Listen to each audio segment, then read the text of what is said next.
Welcome back into the Sports Source. This segment brought to you by Madisonville Marine. MadMarine.com is their website. June is the perfect time to buy a boat down there. Rebates up to $2,500 on G3 bass boats and Suncatcher pontoons through June 30th. Rebates of up to $2,500 on Skeeter bass boats, only good through tomorrow. Run out tomorrow. So run down to Madisonville Marine. It's a big summer sale on all in-stock new boats. Biggest selection anywhere in East Tennessee. Madisonville Marine, there's no better place to buy a boat. Okay, this is my last proposal. Then these guys are going to get shorter period because they're going to get easier. They don't have to do what I did, all the work. And believe me, I'm going to take my hatchet to their plans too. And then a little later in the show, we got a big announcement, something you guys have asked for that we're going to do later this year. All right, this proposal is due to something I've talked about a lot here.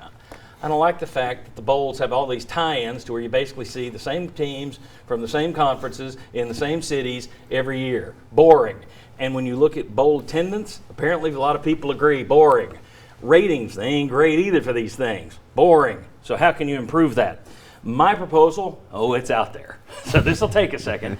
It's involved, and it probably would never happen because bowls, I'll go ahead and say this, it won't happen. Bowls, SEC, Big 12 conferences would never give up guaranteed bowl tie-ins because that's guaranteed money.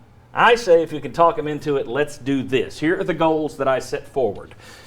Create better TV matchups and ratings. 2, create a Selection Monday holiday/TV event, much like Selection Sunday in basketball. 3, create more uncommon matchups in uncommon locations. Let's take a look at these, all right? First of all, thing you have to do, you have to move the Army-Navy game to Conference Championship weekend, and once everybody squawks about that, we're done. They move over to the championship weekend like everybody else.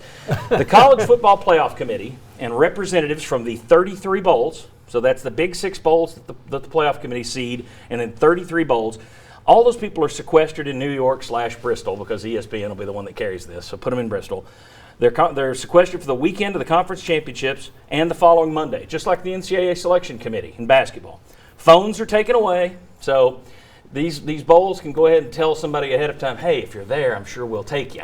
But the guy in the room making the decision, he doesn't have a phone. He can't leak anything either to us media scum. College Football Committee tells the bowl representatives the 12 teams that they have placed in the Big 6 bowls. So the bowl guys will find out who's there, and then they can start doing their math. Starting at 7 o'clock on ESPN on Selection Monday, the Monday after the conference championship games, each bowl gets 7 minutes to select and announce its matchup. Selection order from 1 to 33 is determined by each game's total payout to the teams. As the biggest bowls select their teams, for example, the Citrus would be first. They're the biggest non-Big 6 bowl. They'd go first. You'd also have these talking heads start to discuss, that means that these teams made the top 12 or else they would have been selected here. So you're generating interest for the playoff selection. You're also talking about these bowls. Next of the drafting bowls, all right, none can select a team from the same conference for more than 3 years straight. That prevents unofficial tie-ins. So the Citrus Bowl can't just pick the SEC team every year. Next, College Football Playoff Committee discussion and speculation heats up as you get down the list and the smaller bowls are picking. So nobody's going to be sitting there, except for the fans of those teams, thinking, who's going to the Bahamas Bowl? You're talking more and more as the committee gets closer to revealing their playoff seeding. At 7 minutes each for 33 bowls, the reveal of the Big 6 matchups would begin, and the seedings would begin at about 10:45. Actually probably earlier than most major championship games in this country stand now. And as all this is going on, there's your list. And it's hard to read that, I know, unless you got a monster TV. But it goes from the Citrus to the Alamo to the Outback in terms of payout all the way down to the Bahamas Bowl. Fans sit there watching this show to learn where their team is playing. Because now it could be anywhere against anyone. It's like the NCAA basketball selection show. That's my theory. So I'll let you guys shoot holes in it. Well, help me on this one. So the college football playoff teams are not selected by a committee, it's selected by the bowl? You keep the same committee for the college playoff people. They've already made their decision. They just announced theirs those latest. 4 are out? Those 12, it's the Big 6 bowls that they fill. So it's the 2 semifinals and then those other 4 games. So those teams are out of the selection process. And you've already, I covered that in one of those bullet Okay. points. The committee tells the bowl representatives, these are the 12 teams you can't pick, that we're keeping in the Big Six bowls. So, for example, if the Citrus Bowl sees that LSU and Penn State are the 2 highest ranked teams, that's who they draft. And you're at home thinking, ooh, that means that these other teams got into the playoff, but you don't know that until the end of the show. You don't like that. Or you Well, don't no, follow I it. guess I'm not clear on my question because you're talking about the Big Six. I want to know, are the 4 playoff teams separate from Yes. that? Yes, they're in They that are The group. separate. playoff is its own thing. Right. Okay, because when I saw the Big Six, I thought, wait a minute. Okay. Well, all that right. includes Okay, the playoff I got committee you. sets those bowls too. That's the Big Six bowls. I really like sequestering the committee and Yes. representatives and not letting them out for a long time. Stay there. NCAA tournament does that with their selection committee. Those guys Yeah, are they locked do. up. Yeah. I think this is beautiful. I mean, I love it. The only thing I don't like is it doesn't start for the Big Six until 10:45 and goes until midnight. I think some But people, that's- I understand, Chuck, but for that's the East earlier Coast than that. papers and deadlines, you would get a lot of pushback just on it being that late. The national And the championship game and the Super Bowl, and well, Super Well, Bowl but- ends earlier, but most of these championship games. But this is an announcement show. I mean, and look at the NCAA tournament. That's like from what, 6:30 until some. I would just move it up a little bit. NFL draft goes till what, 11 o'clock that first night, Yeah, first but round. that's still before That's an midnight. announcement show. And 7 minutes, everybody wouldn't take the full 7 minutes That's to right. make the Sure, pick. yeah. But that's the only problem I have with it. I just think it's just too late to wrap it up. And I'm thinking from a TV perspective, if you start at 3 o'clock in the afternoon, you're not doing yourself any favor, and the TV networks will push it.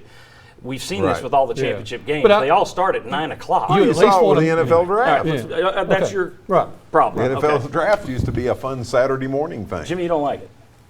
Well, It's all I'm right. struggling. There are parts of it I like and parts that I'm not necessarily on board with. Okay. So if I have to do every one of them, I would not go in this direction. Okay. Jimmy, it's a beautiful But thing, man. It is. Josh. So you're probably going to run into some big conference schools that fall down and they don't get as much money, right? That's going to be an issue to them. Not necessarily. 'Cause- Because they can still be picked. Sure. I think what you would see, They probably still would be picked pretty high, right? Because they are the big they're the conference big schools. names. Yeah. I did this just plugging in, I took Athlon's list, Yeah. and I just plugged in teams. And the way I had it turn out, Tennessee, if let's say they go 7-5 this year, I had them winding up in Dallas in the First Responders Bowl against UCLA. Okay. You could do that, or you could go back to Jacksonville and play Northwestern. I'd rather see them play UCLA in Dallas in the old Cotton Yeah. Bowl, personally. And there were several matchups.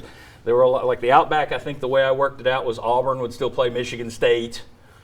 But there were some that Texas A&M to the Alamo Bowl, that flipped the way you wouldn't see that matchup normally. Anyway, just a thought. The reason, there's several things about it I like, and the reason I like it is exactly the point that you don't have the bowl tie-ins. Your team could end up anywhere playing anybody. I think that has made bowl season, at least to me, somewhat boring. That you're going to get the third SEC team against the third Big Ten team, Yeah. and it's going to be the same 2 teams 2 years. There's in a lot row. of so what to the Yeah. matchups. Yeah. So I think that adds an element of interest. Yeah. And some of these games are still going to suck. There's Sure they are. There's Yeah. when it's Around. Troy versus But- Georgia Southern, it's still Yeah. going to suck. Yeah. But for most of us here, Yeah. but there's a little bit more excitement built into it. Anyway, who says aye? Who's Aye. for it? Aye. 2, you like it? Yeah, Okay, I well like that it. one passed. So, Mix up the matchups. I like it. so Yeah. 2 of the 3 passed. That is surprising. We come back, we see how these guys do, and I'm going to hit Jimmy hard.